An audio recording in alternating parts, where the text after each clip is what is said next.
So the Cook's first voyage was published in 3 volumes in 1773, and those 3 volumes you can have on their own. That's the coherent account of the first voyage. The same thing happened with the second voyage, which is published in 2 volumes, sometimes with a separate atlas, sometimes with the engravings bound in. And then the third voyage was published in 1784, and that's in 3 volumes and a large atlas.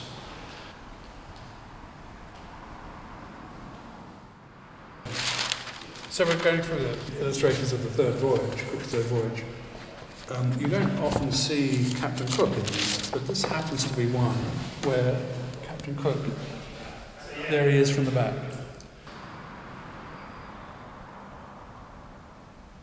Very unusual sighting. You don't often see Captain Cook, and you don't often see the ships of the expedition. Here we do see the 2 expedition ships. This is a great new work by Joan Ross, made for this exhibition. It's a great fit in the way that it calls you in with the sort of promise that it might be a serious historical document. And what Joan's done is she's stolen from the historical archive and she's taken images from Lycett and pulled them together to create this scene of arrival.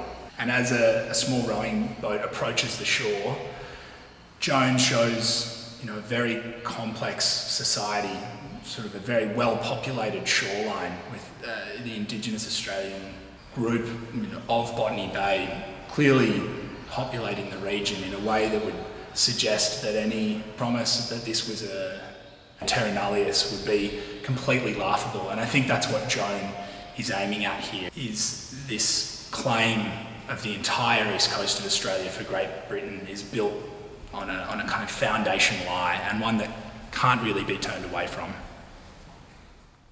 Mark Etherington has made a beautiful triptych here for this show, a really nice summation into a very simple idea around first contact. This moment of Cook shooting the sort of welcoming party of Indigenous Australians, 2 shots, one to the knee of a warrior, has become a real focal point in sort of what went wrong on that first moment of contact.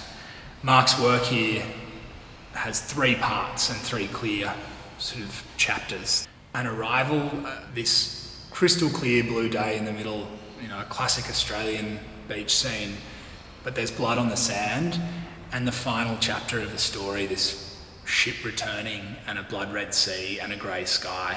And in such simplicity, Mark says all that this moment is about, this cause and effect, this sort of arrival and departure, and a moment that changed history forever.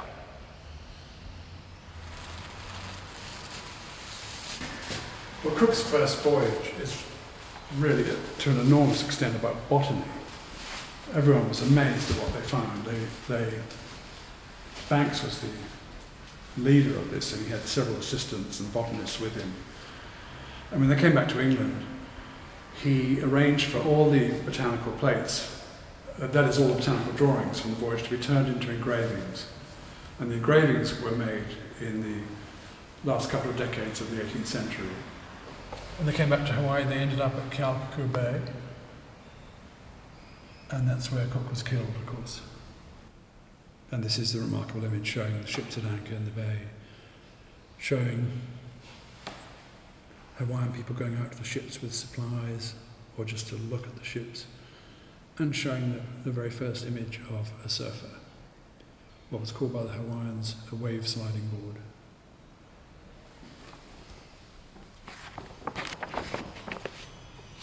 And news of Cook's death was taken overland from Kamchatka and made it back to London a couple of months before the ships returned. So England knew about Cook's death before the ships had actually got back.